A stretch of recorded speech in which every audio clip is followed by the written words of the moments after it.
Bueno, estamos de regreso.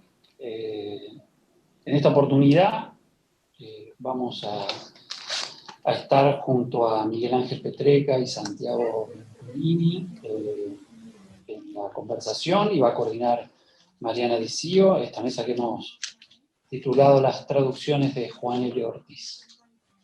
Permítanme presentar brevemente a Mariana.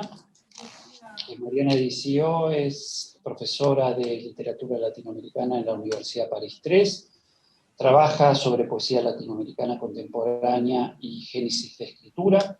Participó en diversos proyectos de edición, entre ellos de autores como Pizarnik, Borges, Flaubert, Saer, Zurita, y vive en París desde el año 2003. Mariana, ahora yo te dejo la palabra. Les recuerdo a los que ya estén conectados que pueden ir dejando preguntas en el chat que recuperaremos al final de la mesa. Desde ya, muchas gracias.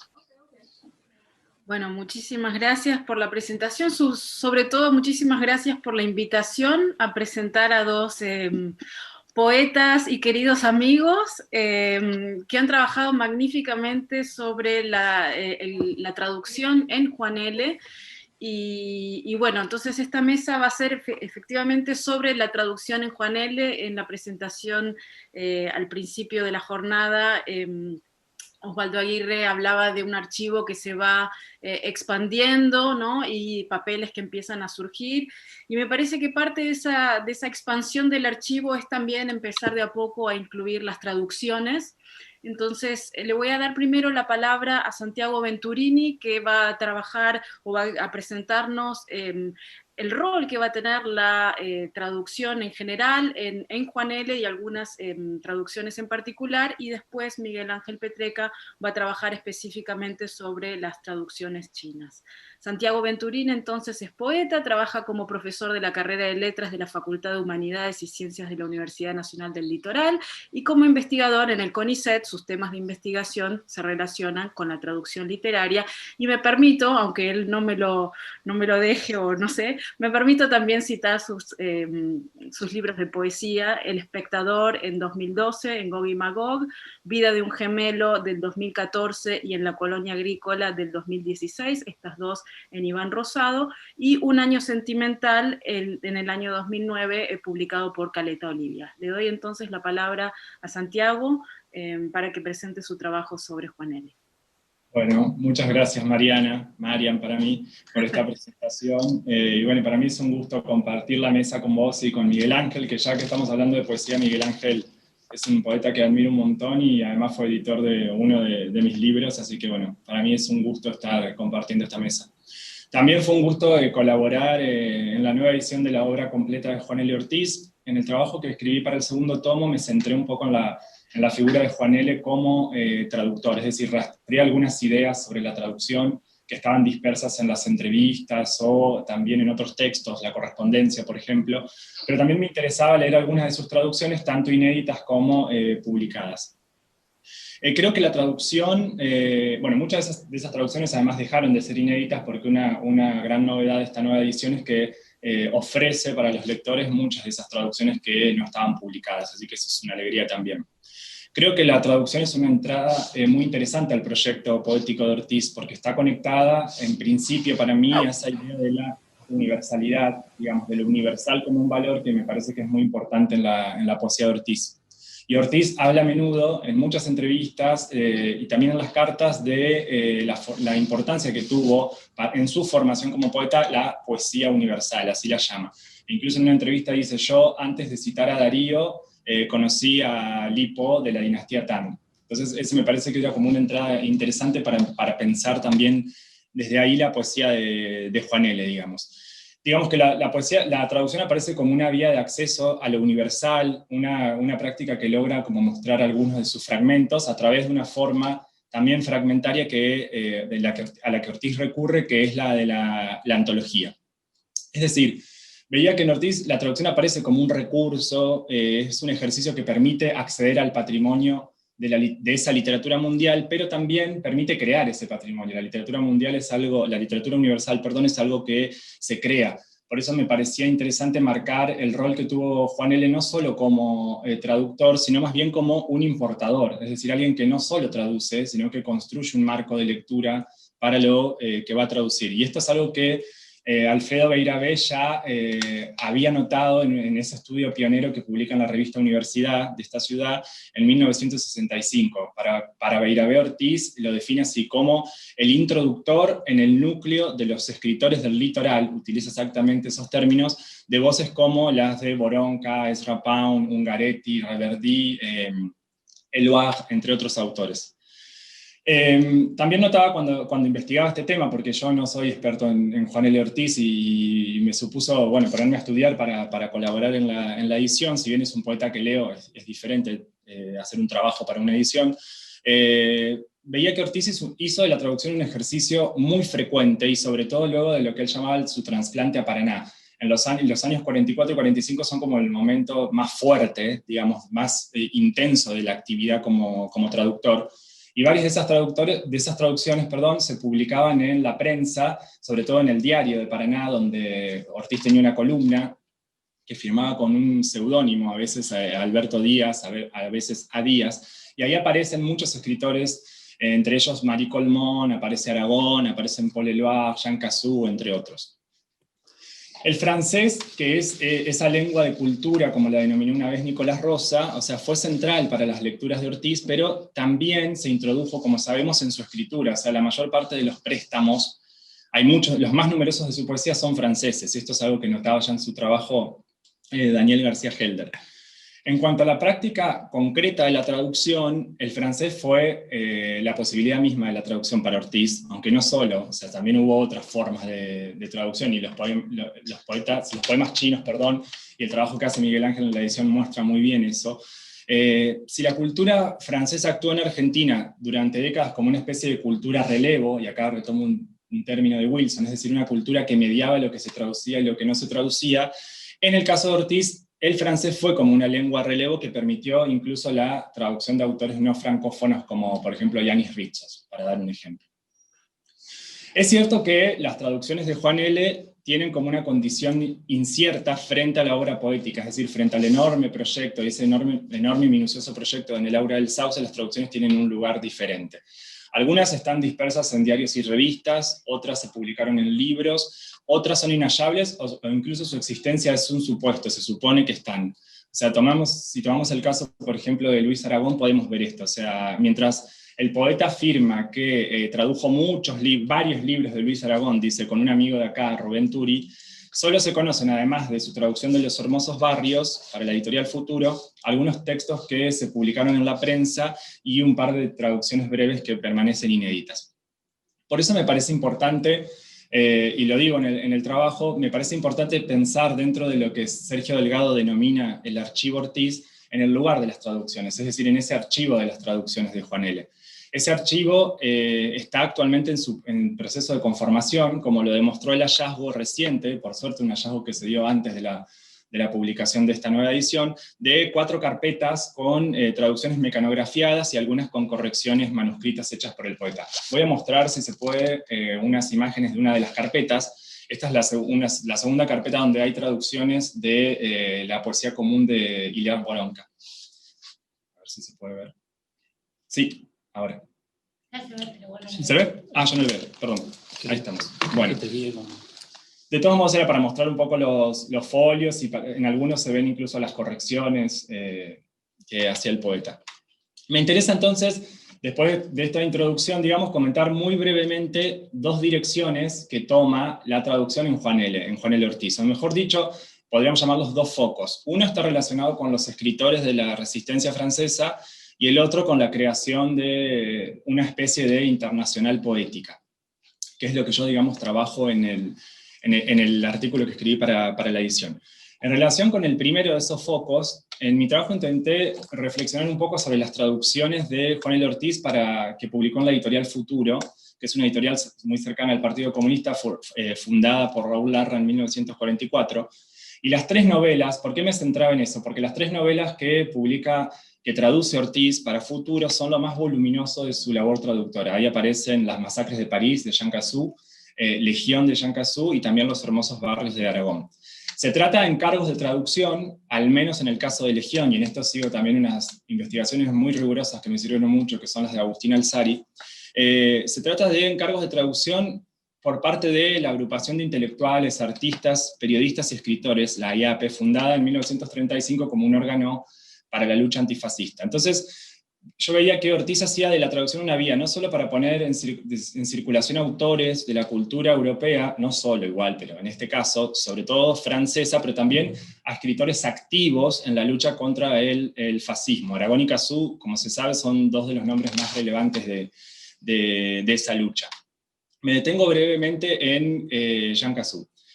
Las dos novelas de Cassou, acá un breve paréntesis, como siempre, cuando uno lee las cosas que escribió quedan cosas que podrían haberse profundizado, y si bien yo hablo de las novelas de Cassou, en el caso de Legión, la palabra novela aparece en la portada de la traducción de la editorial Futuro, y aparece en la portada de la edición francesa de Gallimard, pero es cierto que es un texto que puede leerse de forma medio ambigua, no solo como una novela, sino también como un ensayo. Pero bueno, sea como sea, estos dos textos de Cassou son interesantes porque se abren con un prólogo de Ortiz. Y ahí vemos muy claramente que los prólogos de Ortiz no son prólogos de traductor, porque él no se detiene a exponer sus decisiones como traductor. No digo que en un prólogo de traductor solo se tenga que hacer eso, pero sí es muy notoria la operación de Ortiz como importador, porque él construye un saber sobre la figura de Cassou, elabora una breve lectura de las obras, indaga el estilo. Y me interesaba mucho porque había como una especie de semejanza o de correspondencia de ciertas posiciones de Ortiz con, obviamente, las traducciones de Cassou.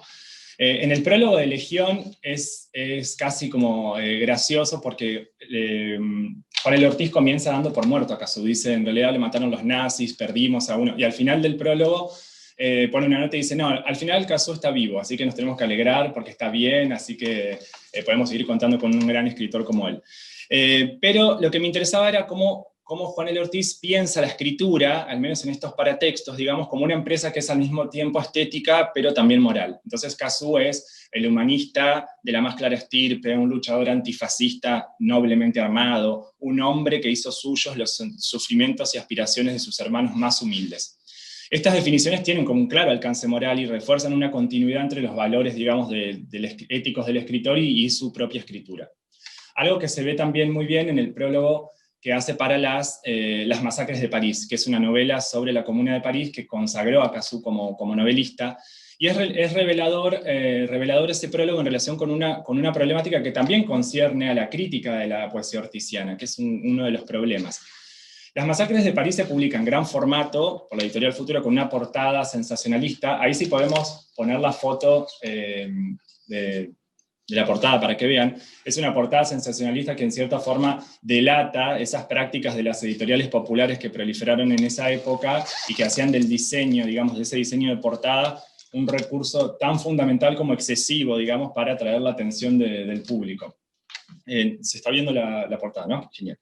En esa novela, sobre todo en la primera parte, se sigue el crecimiento del joven Theodore Quiche, o bueno, Juan L. va a decidir traducir el nombre, se va a llamar Teodoro Quiche, en la traducción de Juan L., que acompaña las transformaciones políticas de Francia, desde el Segundo Imperio hasta la Guerra de 1870 y la Comuna de París. En el prólogo que escribe Ortiz, aparece una cuestión relevante, y por eso me interesaba detenerme en esa traducción, que es el vínculo entre literatura y política. Las masacres de París, esta novela de Cassou, es para Ortiz un altísimo ejemplo de que es posible realizar una obra artística, dice Ortiz, con contenido realista y político, sin caer en la torpe propaganda. Ortiz entrecomilla varios términos, en esto que acabo de retomar, entre ellos contenido realista y político, y es en ese recurso de las comillas, que como todos sabemos y se habló en las mesas anteriores, es una de las marcas también de su escritura, queda claro que esa cuestión, lejos de ser intrascendente, también puede constituir un problema. Es decir, la relación entre la poesía y lo social, entre la poesía y lo político, afectó a la obra de Ortiz, pero tal vez fue una preocupación más de sus lectores y críticos que del propio poeta, que siempre pensó que esa poesía social solo podía tener lugar en el marco de una poética con rasgos formales claramente definidos y con cierta forma en las antípodas de la retórica partidaria o de la consigna, digamos. Por eso cuando leen las novelas de Kazuo, y esta era una operación interesante, esa moral que le interesa, que enfatiza el humanismo, se complementa siempre, siempre tiene su contraparte en un valor intemporal, que es la belleza, y es lo que Ortiz va a llamar en ese prólogo la belleza poemática que contienen las páginas de La masacre de París.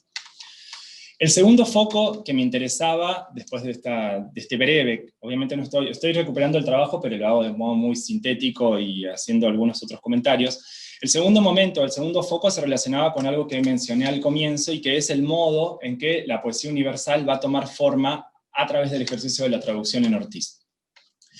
Es posible decir que Ortiz traduce, como muchos escritores, no siempre sucede, pero muchas veces, por afinidad, por parentesco, por filiación. Y está claro que existen diversos grados de afiliación o de parentesco en una traducción, o en el nexo que hay entre un traductor y lo que ese traductor traduce, digamos. En momentos de esa afinidad es muy evidente, como cuando Ortiz traduce al poeta rumano Hilar Boronka. De hecho, escribe una presentación que está incluida una breve presentación que está incluida en esta edición, y estaba también en la edición anterior, donde dice: soy parecido a Boronka, dice. Y la clave de esa afinidad me parece que estaba en el vínculo estrecho entre el sentimiento humano, lo que Ortiz va a llamar el sentimiento humano, y el sentimiento poético. Hay como una especie yo veía que había como una especie de imperativo ético del poema, es decir, que es inseparable, por supuesto, de la forma. O sea, en Boronka y en Ortiz hay un modo similar de plantear el poema. El poema siempre se plantea como una intervención dirigida a un interlocutor claro al que se lo nombra, ese otro al que se nombra de diferentes formas, pero que es siempre el mismo. En Boronka van a ser los hombres de hoy y de mañana, los hombres dichosos del porvenir. En Ortiz van a ser los hombres míos, los hermanos míos, los compañeros sencillos y simples. La creencia en esa hermandad me parece que es más de una vez el sostén del poema, y esto es algo que une íntimamente a Boronka con Ortiz, aunque también abordo en el trabajo algunas diferencias, digamos, hay un contraste finalmente. De la misma forma, Ortiz y Boronka expresan esa confianza en un futuro utópico, un tiempo de verdadera comunidad que aparece como el fin de los padecimientos del presente. La mayor parte de las traducciones de los poemas de Boronka firmadas por Ortiz estaban en esta carpeta que proyectamos recién, y se podían ver en esos folios, que algunos están en mejor estado que otros, pero que por suerte la mayor parte son legibles, digamos. Esas carpetas son un gran hallazgo porque permitieron tener una visión mucho más integral, o mucho más total, digamos, de las prácticas de traducción de Ortiz. Y al repasar los diferentes folios mecanografiados y al ver las correcciones de Ortiz, queda expuesta la voluntad que tenía Juan L. de construir un panorama, es decir, de acopiar todos los fragmentos posibles de esa poesía universal, y encima en cierta forma como hacerlo como un ejercicio, no sé cotidiano, pues no ignoro el ritmo, pero sí con un ejercicio sostenido, digamos. Que es algo que si no hubiéramos descubierto estas carpetas, tal vez no nos atreveríamos a afirmar de forma así tan clara.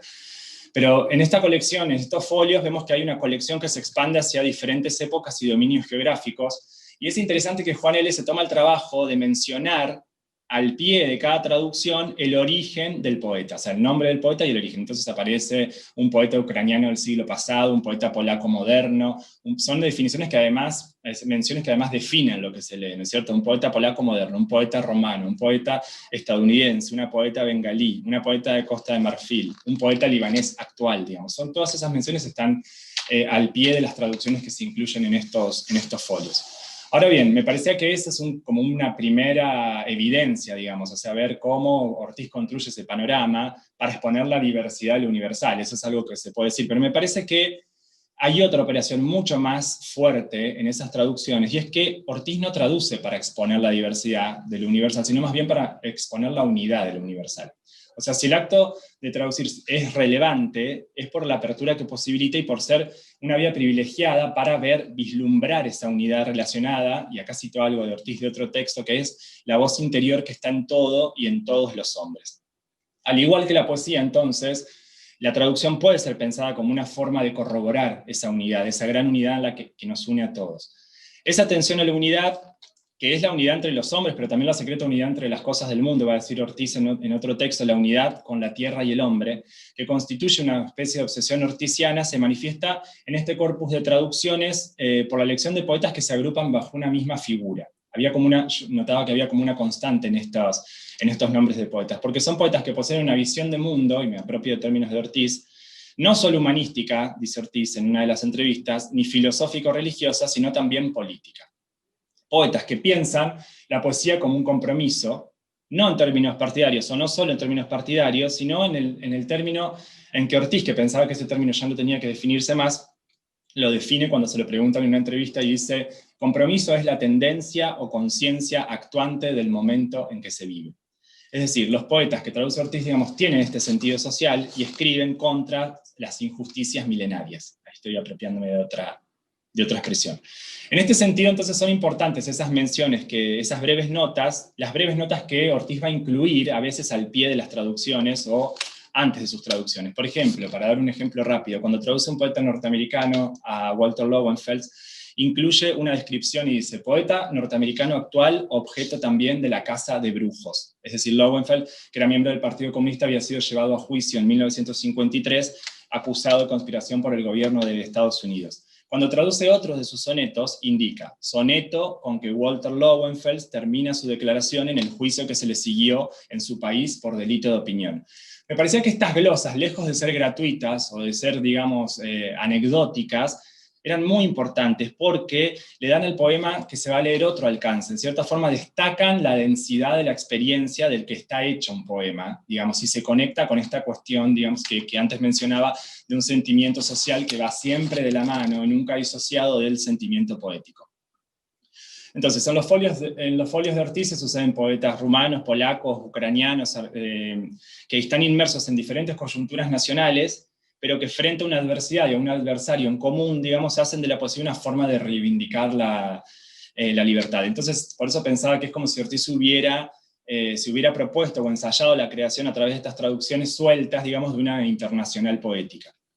A grandes rasgos son estas ideas las que me interesaba plantear en el trabajo, que por supuesto está lejos de ser definitivo, en parte porque la razón porque, bueno, ningún trabajo es definitivo, ni hablar, porque exigen otras lecturas y análisis, pero además porque, como decía antes, me parece que estamos en un momento, no inicial, pero sí prematuro, podríamos decir, de conformar, digamos, el archivo Ortiz de sus traducciones. Digamos, es un trabajo que me parece que todavía falta y ojalá que aparezcan nuevas traducciones para poder seguir leyéndolo a Juan L. como traductor.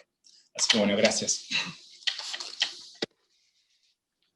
Bueno, gracias a vos, Santi, por esta presentación que muy claramente y muy en pocas palabras resume bueno, un poco el lugar de la traducción en Juan L. y también cómo se mezclan justamente estas traducciones con una poética mucho más general, cómo empiezan a aparecer ciertas operaciones que tienen que ver con la construcción de un sentido en la selección de los poetas para traducir, pero también en esos paratextos que vos marcabas, cómo se va justamente a partir de la diversidad, insistiendo sobre todo en la unidad. Yo no sé si hay preguntas ya de la sala o si le paso la palabra a Miguel Ángel para después hacer un debate al final. Seguimos con Miguel Ángel. Bien, entonces yo creo que lo que va a presentar Miguel Ángel ahora va a estar en perfecto diálogo, creo que es extremadamente complementario lo que va a proponer Miguel Ángel con la lectura más amplia que está haciendo, que acaba de hacer Santiago Venturini, y justamente que nos permiten pensar el lugar de la traducción en Juan L. desde distintos puntos de vista que se van, digamos, amalgamando entre sí, que juntos van a ir configurando lo que es también la propia obra poética de Juan L. Vamos a ir viendo cómo estas traducciones interfieren o juegan en eco a la propia obra de Juan L. Entonces, Miguel Ángel Petreca nació en Buenos Aires en 1979, publicó los libros de poesía El Maldonado, de Gog y Magog, en el 2007, La Voluntad, en Bajo la Luna, del 2011, El Recuerdo de una Pared, en N Direcciones, del 2015, Mastronardi, por Neutrinos, en el año 2018, y Pekín, en Pretextos, del 2019.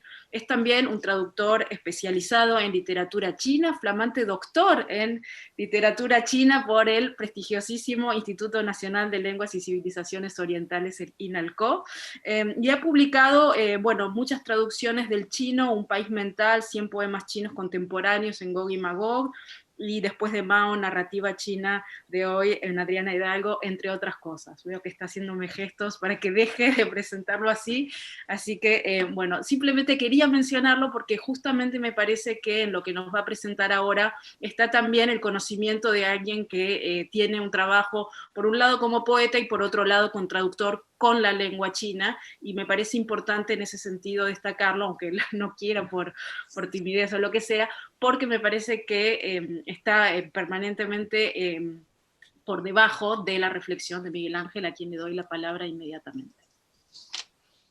Bueno, gracias Marian por esta presentación. Bueno, lo que yo voy a hacer es algo, va a ser breve y más que en diálogo, va a ser una nota al pie a la presentación impecable que hizo Santiago. La verdad que me dio también otra perspectiva de, incluso como para volver a repensar el tema de las traducciones chinas. Entonces, básicamente voy a resumir algunas líneas del trabajo que está incluido en la obra completa, que es un trabajo que está enfocado en el corpus de poemas, un corpus de poemas que ahora sabemos que es incompleto porque justamente como te mencionó Santiago, aparecieron más traducciones chinas en la carpeta de Esqueramonte Papers. Y entonces ahí hay cuatro traducciones más que aparecieron que también implicarían también que habría que también rever algunas de las cosas que se proponen en este trabajo. Pero bueno, el trabajo está basado un poco en el corpus de poemas de los poemas chinos que había recuperado en los años 90 la revista Azul, y luego que publicó en 2011 Abeja Reina, El cuidado de Guadalupe Guernique. Yo había en su momento, cuando lo publicó Guernique, esa recopilación de los poemas chinos, su prólogo, bueno, lo había leído, me había interesado muchísimo, pero la verdad es que no había indagado en ese momento todavía, no me detuve a mirar en detalle el corpus, lo leí como una continuación nada más de la obra de Juan L., como lector de la obra de Juan L. que soy, obviamente. Ahí digo, también en paréntesis, por eso todo lo que diga es muy puntual y desde una mirada no especializada en la obra de Juan L., ¿no? Hacer una mirada al sesgo desde el cruce con lo chino. Pero bueno, fue más tarde, un poco hace 3 o 4 años, cuando empecé a mirar más en detalle este corpus de poemas. Un poco también, supongo, porque más al involucrarme más con el tema de la poesía china, y también incluso la poesía china moderna más que la contemporánea, me empezaron a interpelar de otra manera, y también porque entraron a jugar otros dos documentos que para mí le dan un espesor, otro espesor a los poemas chinos, a los llamados poemas chinos de Juan L., que son, que en su momento yo no había leído, que son, por un lado, el diario de viaje de Juan L., que está incluido en esta nueva edición de la obra completa, y la famosa carta a Chi, que sí estaba incluida en la edición anterior. El diario de viaje yo lo descubrí en la edición de Junco y la Corriente, que está al cuidado de Francisco Vitar, y pienso que, bueno, lo llamo diario de viaje, pero como saben, en realidad son una serie de notas que casi funcionan como una especie de agenda, o donde Juan L. va anotando los encuentros que tiene, los lugares que visita, actividades que le programan, etc. Y leyendo los poemas desde el diario, también se leen de otra manera, ¿sí? Porque de alguna manera hay funcionan un poco en espejo, ¿sí? En el poema aparecen lugares que aparecen en el diario, y además los poemas mismos se pueden leer en una progresión que remedia un poco la progresión, el itinerario del viaje, ¿no? Porque los poemas están muchas veces fechados y situados, sí.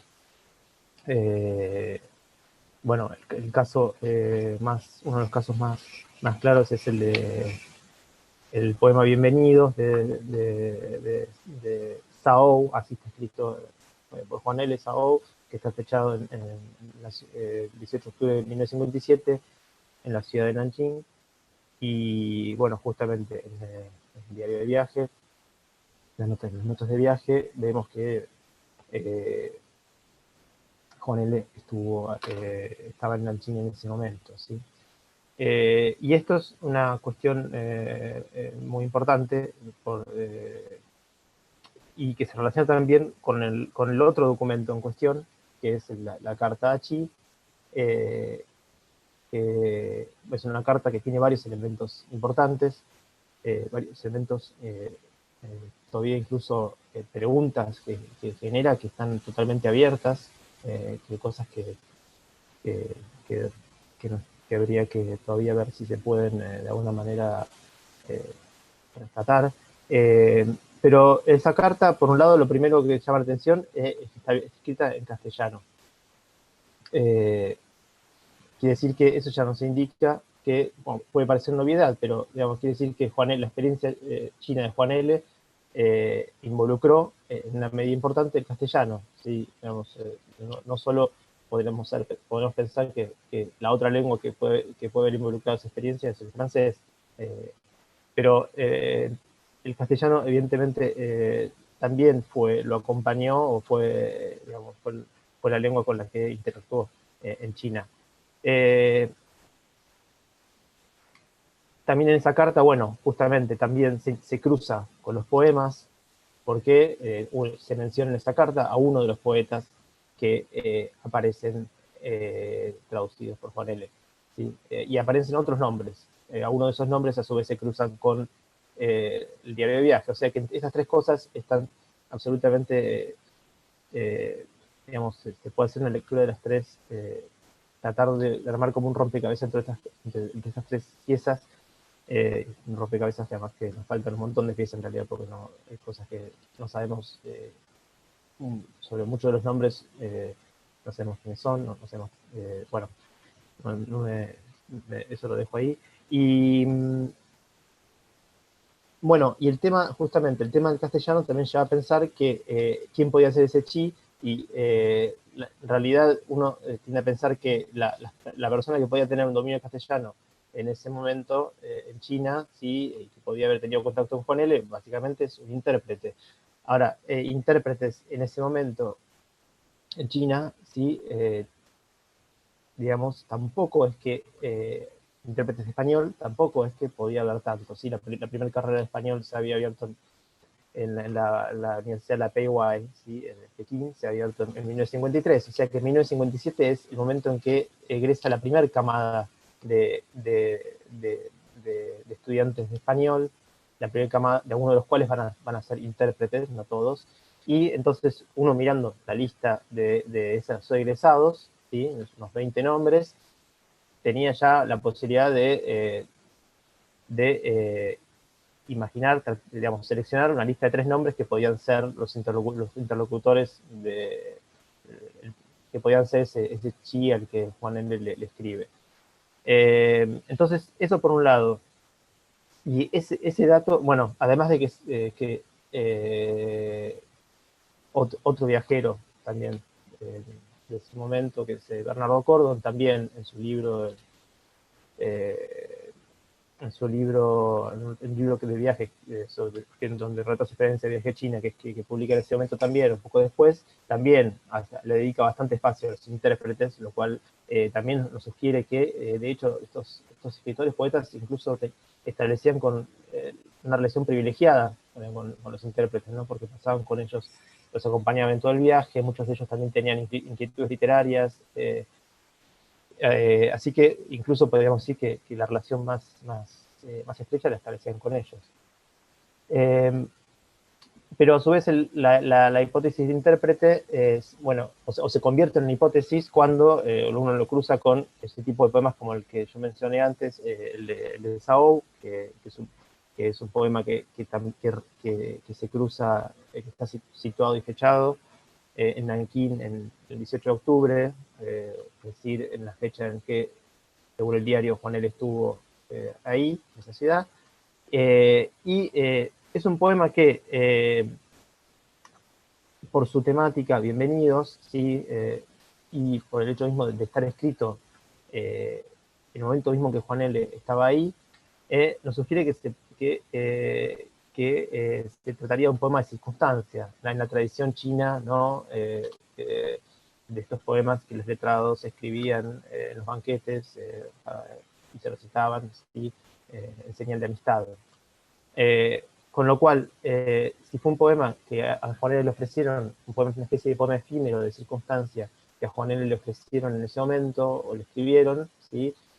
Podemos pensar que la traducción, el proceso de traducción de un poema así, de un poema de este tipo, estuvo mediado, o tuvo que estar mediado por la ayuda de un traductor, que podría haber sido este Chi, que Juan L. escribe la carta. Bueno, esos son algunos de los elementos que me interesaron, que empecé a mirar.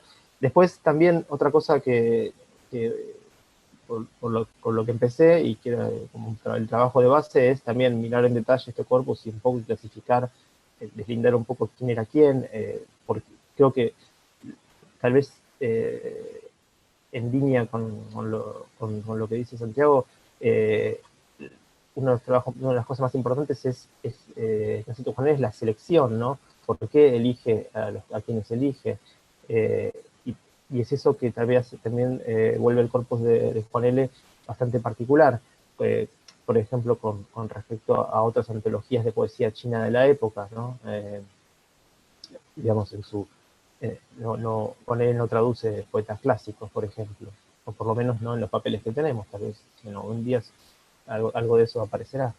Pero estos son todos poetas clásicos, y no solo eso, sino que no solo hay figuras importantes, muy conocidas, sino también algunas figuras bastante menores e incluso desconocidas, ¿sí? Es un corpus, entonces, donde uno lo primero que se encuentra es con figuras políticas, son hacia las que se ve que Juan L. podría sentir simpatía, como serían, bueno, pienso en Futur, que es un general del pueblo, Zhou Enlai y también Mao. Después una serie de poetas que son muy importantes en China, y son como parte del canon de la poesía china del siglo XX, como son Ai Qing y Pomo Ro, ¿sí? Que son dos poetas que aparecen, por ejemplo, también traducidos en la antología de Rafael Alberti. Y entre paréntesis, Ai Qing es muy importante en la relación con Latinoamérica porque es alguien que era amigo de Neruda y que viaja en 1954 a Chile para su cumpleaños y escribe un diario de viaje sobre esa experiencia que es muy interesante, donde, entre otras cosas, se le llama la atención que cuando va en avión en Argentina o los pocos horas que pasa en Argentina, le llama la atención que por todas partes ve la imagen de una pareja, de un hombre vestido de general al lado de una mujer rubia. Bueno, era el general Perón y Eva.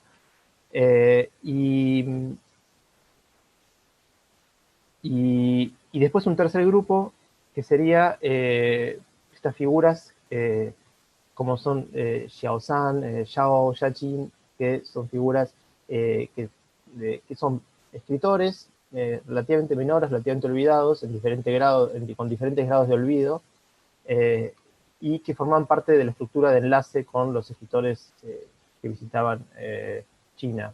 Es decir, que son aquellos con los que Juan L. realmente pasó tiempo, ¿sí? No sabemos si a Aichi o Komuro los vio o si pasó tiempo con ellos, pero podemos pensar que con Yaqin con Xiao San sí pasó tiempo, ¿sí? Porque forman parte de esta estructura, forman parte de la Asociación de Escritores, y es probable que lo hayan acompañado en parte del viaje. De hecho, es lo que me confirmó el hijo de Xiao, es que su papá se ocupaba, de hecho, de recibir y de acompañar en los viajes a muchos de los escritores que llegaban ese año a China. Y finalmente, y dentro de los poemas que Juan L. elige de estos escritores, hay una parte de poemas. Bueno, por ejemplo, el caso de Xiao San, hay dos poemas. Hay uno que es un poema que uno puede encontrar, digamos, hay un original, hay un poema chino escrito por Xiao San, que se corresponde con la traducción de Juan L. Y hay otro que podría tratarse más bien de lo que dije, lo que llamé hace un rato un poema de circunstancias, ¿sí? Un poema escrito ad hoc para Juan L. Eso es una cuestión todavía en parte que queda por dilucidar, porque bueno, también la obra de estos escritores está muy dispersa, incluso no llega a China, no es fácil encontrar, no es que uno va a encontrar una obra completa de la poesía de Xiao San o de Xiao, sino son obras que están absolutamente dispersas, que incluso uno vas a la Biblioteca Nacional y no te vas a encontrar todo lo que publicaron, ¿no? Entonces, eso hace también a veces difícil el trabajo de encontrar un equivalente. Pero son cosas que quedan abiertas, como también queda abierto, por ejemplo, en el caso de un poeta que sí es muy conocido y que sí hay una obra completa, como es el caso de Komoro, que Juan L. traduce dos poemas de él. Uno de esos poemas es un poema que está en la obra completa, y el otro poema, yo revisé toda la obra completa y no existe, no está. Y es algo es algo que resulta extraño. Y el otro misterio en relación con ese mismo escritor es que en China hay una cosa que se llama, para los escritores conocidos, se llama el Nianpu, que es un libro que se publica después de muerto, donde se anota día por día qué hizo esa persona en toda su vida, ¿sí? Siempre que haya registro, ¿no? Digamos. Entonces uno puede ver dónde estaba Komoro el 10 de octubre de 1957, porque Juan L., el poema, uno de los poemas de Komoro que traduce, está fechado en una fecha en una ciudad, ¿sí? Y cuando uno va al Nianpu, a este libro que yo digo que registra el día por día la vida de los escritores, no se encuentra que este poeta haya estado ahí en esa ciudad, sino que estaba en Pekín, lo cual es extraño. Puede ser que simplemente haya sido un error de Juan L., pero en todo caso el poema tampoco se encuentra en su obra completa. Bueno, la verdad que a lo que voy con esto, que es un trabajo del que surgen algunas certezas, algunas hipótesis, pero surgen sobre todo más preguntas, más cosas que quedan abiertas, y entre esas la cuestión de la identidad de Kuo Yin, que aparece, es el último poeta del corpus de Juan L., y al que Juan L. también le dedica poemas en El Junco y la Corriente, y que, bueno, sentimos que hay un lazo especial, debe ser alguien con quien, evidentemente, de la ciudad de Chongqing, probablemente de la Asociación de Escritores de Chongqing, pero que no sabemos quién es todavía. Y entre las cosas abiertas, termino esto posiblemente con una serie de cosas abiertas y dudas que tengo, que creo que es lo más interesante, porque significa que todavía queda mucho por estudiar y por investigar, es saber si hay cosas de Juan L. que fueron traducidas al chino en ese momento, porque en la carta a Chi, Juan L. habla de cosas que envió para que le tradujeran y pide que se las publique donde sea, también en revistas de provincia, que no necesariamente sea en el Shukan. Yo leí todo el Shukan de la época, es el diario de poesía más importante, y no hay nada de Juan L., pero podría haber salido en una revista de poesía las asociaciones de escritores de provincia. Así que son cosas a las que quedan todavía abiertas para ir, como dijeron hace un rato, dejando que se expanda todavía este archivo, ya no de traducción, pero el archivo chino de Juan L. Bueno, muchísimas gracias, Miguel Ángel, por esta presentación. Es cierto que leyendo tu artículo a veces tenemos la sensación casi de una especie de investigación policial, ¿no? Hay misterios que resolver y a la vez una búsqueda como muy minuciosa, y creo que justamente estos elementos que faltan son los que también nos dan ganas de seguir buscando y los que seguramente en algún momento dado justifiquen una nueva edición o reedición de esta obra completa que estamos presentando hoy. Pero bueno, antes de quizás hacer algunos comentarios, estoy segura que en el público hay gente que quiere intervenir o comentar, así que bueno, no sé si en el canal YouTube están haciendo preguntas.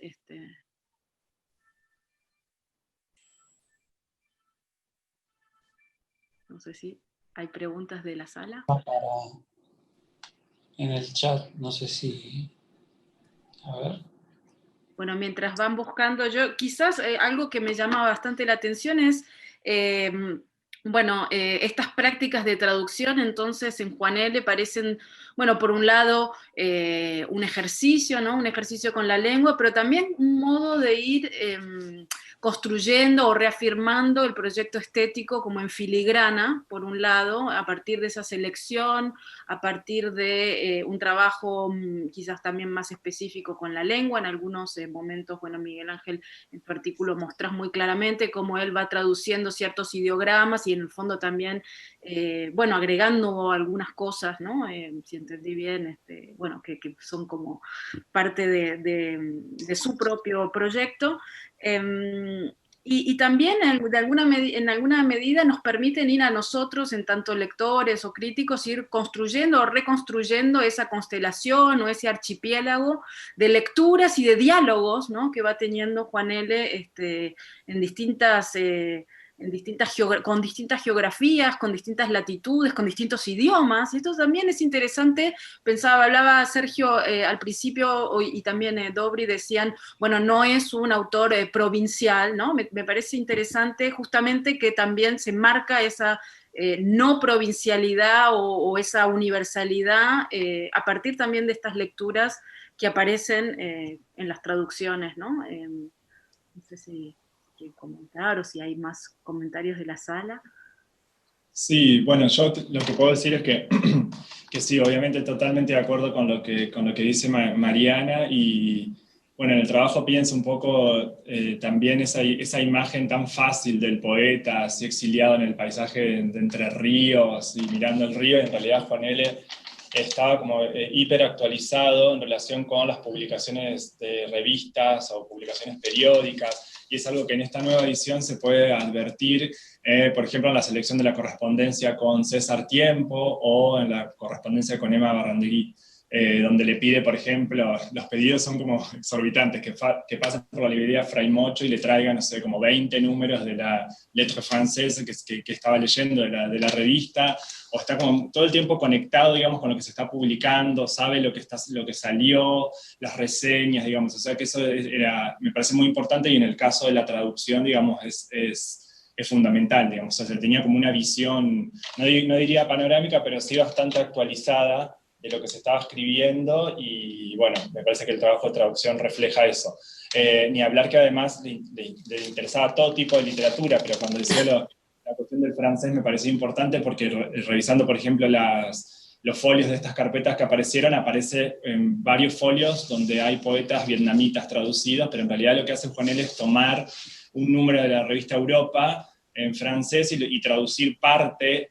También tiene algo como de taller esto de los folios, digamos, porque es como son ejercicios, él va ejercitando, y lo que estaría bueno es también contraponer, porque de algunos poemas hay varias versiones, o sea, hay 2 o 3, que se nota que va corrigiendo, porque hay algunas que están como mucho más cerradas que otras, y bueno, lo que hace, por ejemplo, para traducir a estos poetas vietnamitas es traducir citar la parte de la introducción de la persona que hizo, que no recuerdo el nombre, y traduce los poemas desde el francés, digamos, pero su interés, digamos, era como enorme, digamos, muy amplio, no le interesaba solo la literatura francesa, ni hablar, que no era así.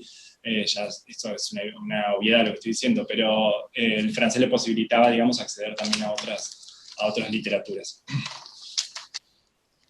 Una pregunta, no sé si se me escucha. Una pregunta a los dos, bueno, conozco el trabajo, pero es una pregunta como para ver otro nivel del trabajo que hicieron tanto Santiago como Miguel Ángel. ¿Cómo es?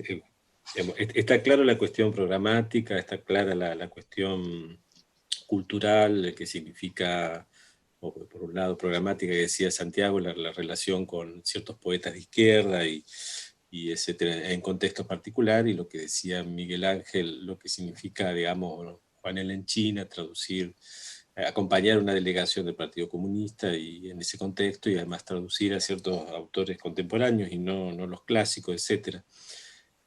La pregunta es, el otro plano de trabajo que ustedes han tenido también, que o al menos vislumbrado, es cómo es Juan L. como traductor, digamos. Está claro que traduce del francés, quizás Santiago puede decir algo en relación, digamos, de qué manera traduce el francés en la organización de la frase. Muchos poemas parecen que son más poemas de Juan L. que del autor originario, y en lo que respecta a Miguel Ángel, en cuanto al chino, evidentemente traduce el francés, pero Miguel Ángel tiene algunas hipótesis en relación a la manera de trabajar, ¿no? Algún poema por lo menos en que interviene, digamos, una relación más directa con la lengua china, ¿no? Esa es la pregunta. Empiezo. Bueno, que empiece Miguel Ángel, que ya hablé más. Sí, lo mío, nada más. Creo que lo del trabajo en la lengua china hay casos en los que es más hipotético, que es el poema de Mao, que yo me detengo ahí, que bueno, no puede, es casi incomprobable, pero en el caso de los poemas de circunstancia, creo que me parece que es evidente que si no hubo el chino, por lo menos sí hubo el castellano. O sea, no es la lengua, no es el francés la única lengua. Eso para mí es indiscutible, porque no es el francés la única lengua, porque son poemas que, si se trata de poemas de circunstancia, como creo que lo son, que fueron escritos en el momento, no podía haber una traducción previa del francés. Y sus interlocutores ahí no son gente que hablara francés. Yao no es alguien que hablara francés, según el hijo. Por lo cual, el interlocutor, el intermediario ahí es el intérprete español. Así que son dos cosas diferentes. Por un lado, pensar si realmente hay este trabajo sobre el carácter, que yo pienso, estoy seguro que algo de eso debería, pero es incomprobable. Lo más que cerca que uno puede estar es en el poema de Juan sobre Mao, de ver ahí cierto trabajo de traslación de algunos caracteres, pero bueno, es muy difícil de comprobar. Pero lo que sí disputaría es la idea de que todo está traducido de francés, digamos. Eso para mí no se sostiene desde el punto de vista de estos poemas de circunstancia que no habían sido publicados previamente, no tenían traducción previa al francés, y no había razón para que fueran traducidos al francés teniendo con él un intérprete castellano al lado. Quisiera compartir con ustedes algo sobre la traducción. ¿Me oyen ustedes? Sí, ¿Sí? Sí. Gracias. Es algo que escribe Hugo Gola en un folletito que aquí está fechado en el 2010, debe ser un año antes de que él viniera a vivir, digamos, trasladarse para vivir hasta el final aquí en Argentina, Hugo. Este folletito en realidad iba a ser un prólogo pese a lo que dijo Martín, a una antología de Juan que no se concretó finalmente. Y como estaban hablando sobre las traducciones de Juan al chino, acá dice Hugo, les leo: alguna vez he oído decir que Juan traducía del chino. salvo que por traducir se entienda descubrir o adivinar aquello que los ideogramas representan, como solía hacerlo Godier Bresca, según lo cuenta Ezra Pound en su libro sobre el escultor, nunca he podido confirmar aquel supuesto. Juan L. conocía muy bien el pensamiento chino, así como su poesía, pero había accedido a ellos a través del francés. Y después sigue un poco más ya hablando de sus traducciones del francés, ¿no? Bueno, que también era un francés con las limitaciones propias de quien aprende solo una lengua extranjera, según Hugo, es decir, con dificultades en la pronunciación. Eso era todo lo que quería decir. Gracias, Marilyn. Gracias, Marilyn. ¿Vos responderías? Sí, yo respondo. Sí, no, yo creo, bueno, obviamente creo lo mismo que Miguel Ángel en relación con que no todo está traducido al francés, y sobre todo en el caso de los poemas chinos, me parece que es como más complejo. Bueno, él lo muestra muy bien en el trabajo. En el caso de las traducciones que yo analicé, digamos, el francés es como una lengua, es la lengua, digamos, de traducción, de la que se traduce. Y en relación con la pregunta de Sergio, pensaba que, bueno, siempre es como toda una aventura descubrir esas semejanzas o esa marca del estilo del poeta o del que traduce en lo que traduce, digamos. A veces es difícil hacerlo. Con Juan L. pasa en algunos momentos, y pienso, por ejemplo, incluimos en la edición, en esta nueva edición, un pasaje más de un pasaje de los hermosos barrios de Aragón, y hay un pasaje donde evidentemente aparece Juan L., que es cuando dos personajes van a pasear por un parque, y ahí aparece la naturaleza, y ahí aparece el diminutivo de Ortiz, digamos, y de las hojillas, las campanillas, esas cosas, y ahí uno sí lo ve a Juan L. mucho más patente. Después también toma algunas decisiones que son osadas, y que, bueno, que casi rozan, digamos, uno se pregunta, ¿se le pasó? ¿Lo vio? Por ejemplo, en Los Hermosos Barrios, todo lo que aparece en francés simple, digamos, que suele tener la terminación en A, él lo traduce todo en presente, o sea, todo el tiempo de la novela está en presente. Entonces son decisiones como fuertes de traducción. Yo no me puse a pensar eso en profundidad, digamos, porque me interesaban más estas operaciones que mencioné antes, pero bueno, qué sé yo, son marcas que también aparecen en la escritura, y que en cierta forma son esas marcas donde se expone el traductor como un agente que está mediando, digamos, con el texto. Pero bueno, yo creo que en Los Hermosos Barrios es donde más aparece. En Legión, que es un texto un poco extraño, marca mucho Juan L. Ortiz esa traducción por la vía paratextual, pero después no lo veo, como no lo reconozco tanto en la escritura de esa novela. Después está para mí el enorme interrogante de si Juan L. hizo esas traducciones solo, o como dicen en las entrevistas, lo ayudó un amigo, por ejemplo en el caso de Aragón, que además es una novela bastante extensa, es larga.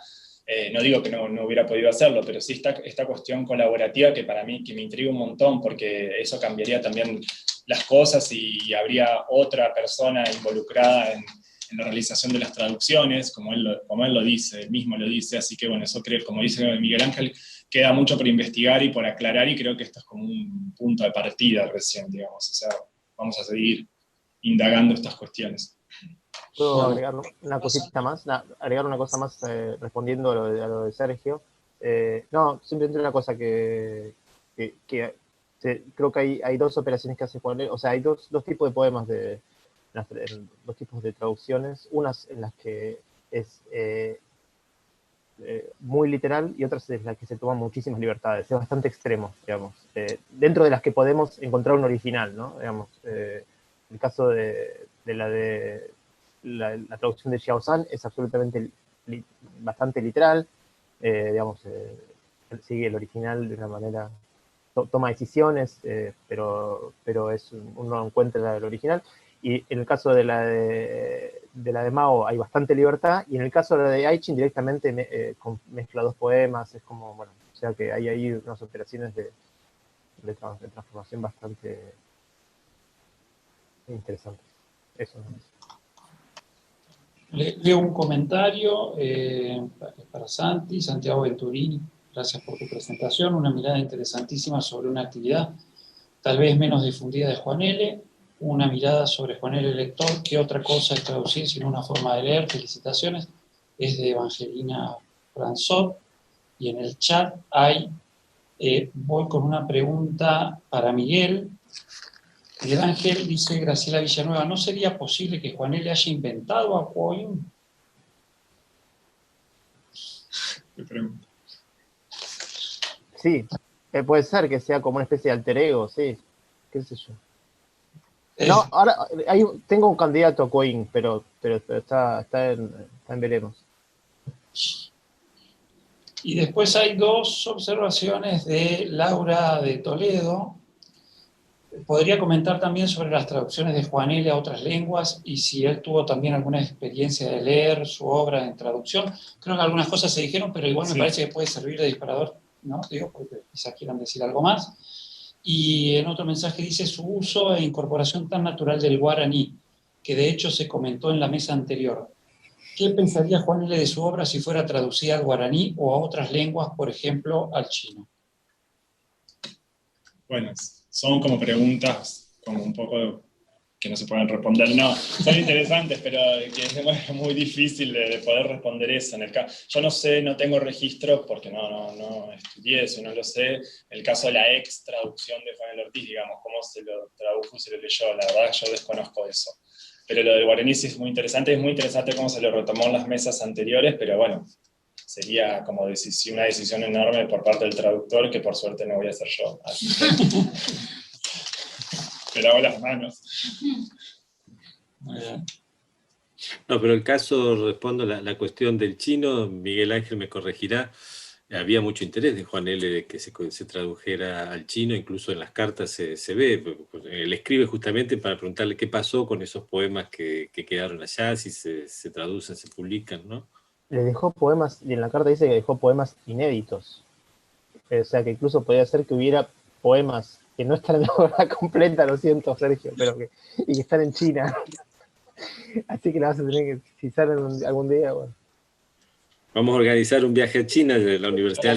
Eso está. Para financiar una comisión que tiene que ir a buscar los poemas inéditos de Juan L. que quedaron en China, ¿no, Gustavo? Absolutamente. Bueno, creo que no hay ninguna pregunta más. Así que lo que pasaría a hacer ahora, bueno, les agradezco a los tres, Mariana, ahora justo no te veo en la pantalla, es raro desde acá porque se ve distinto, les advierto a los que ven por YouTube. Así que cerraríamos esta mesa y en un ratito más, 15:30, nos reencontramos para Paisaje Natural, Paisaje Social, la extensión de la poesía de Ortiz, con Fabián Zampini, Agustín Alzari y la coordinación de Laura Gentileza, ¿sí? Hacemos una breve interrupción. Y muchísimas gracias. Gracias. Muchas gracias.